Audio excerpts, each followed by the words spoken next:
Hello, my name's Melissa Clare. I studied mechanical and offshore engineering at RGU and I graduated in 1998. I came almost straight to RGU to study. I didn't have a clear career plan, but I really loved the technical department at school, and I spent a lot of my time in there, and including Wednesday evenings at the after school club. And I think that's what inspired me to take a year to study industrial design before I came to RGU.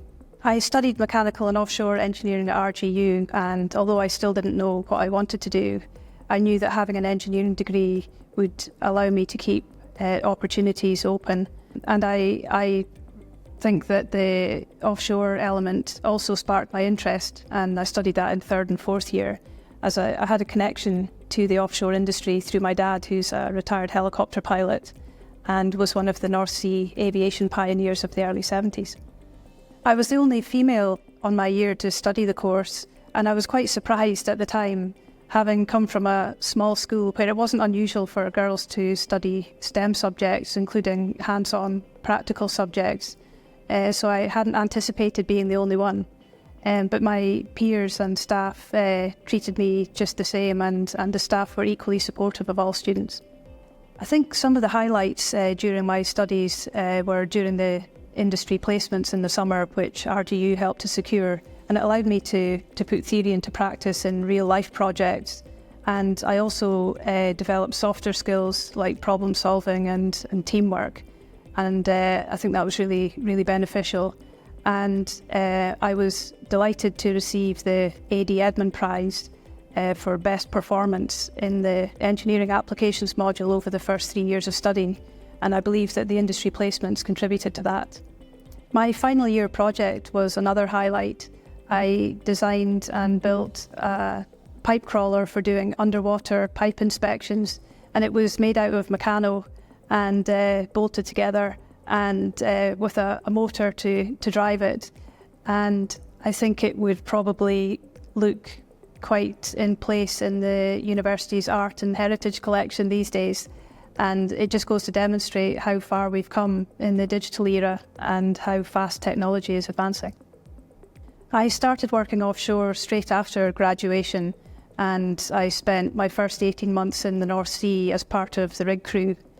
There weren't many females in technical roles then at all, and even fewer on the rig crew itself, but I wasn't too daunted, having been the only female on my degree course.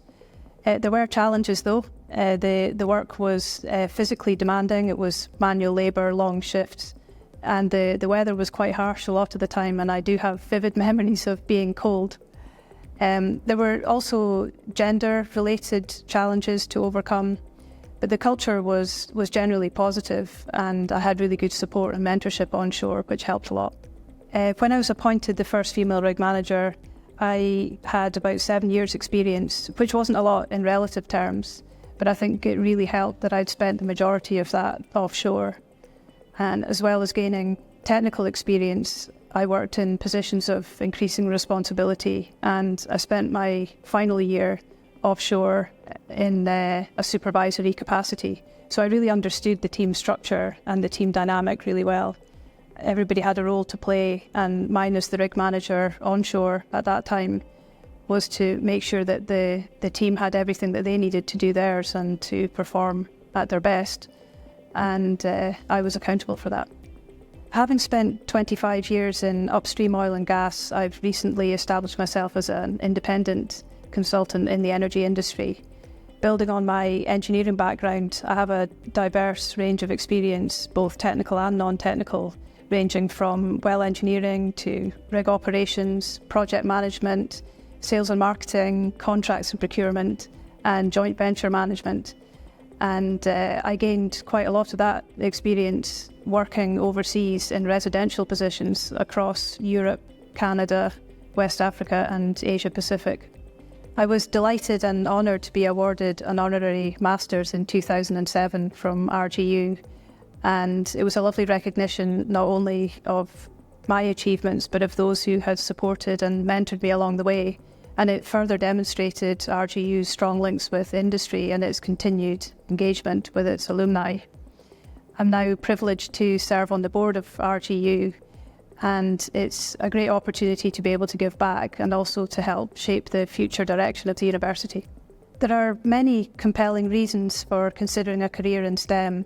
STEM subjects and disciplines offer careers across all sectors of society, and STEM occupations are in high demand. They're at the forefront of technology, and they offer the opportunity to make a difference in society.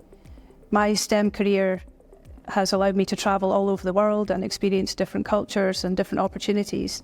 And I would encourage anyone who is unsure or thinking about it to consider a STEM-related career.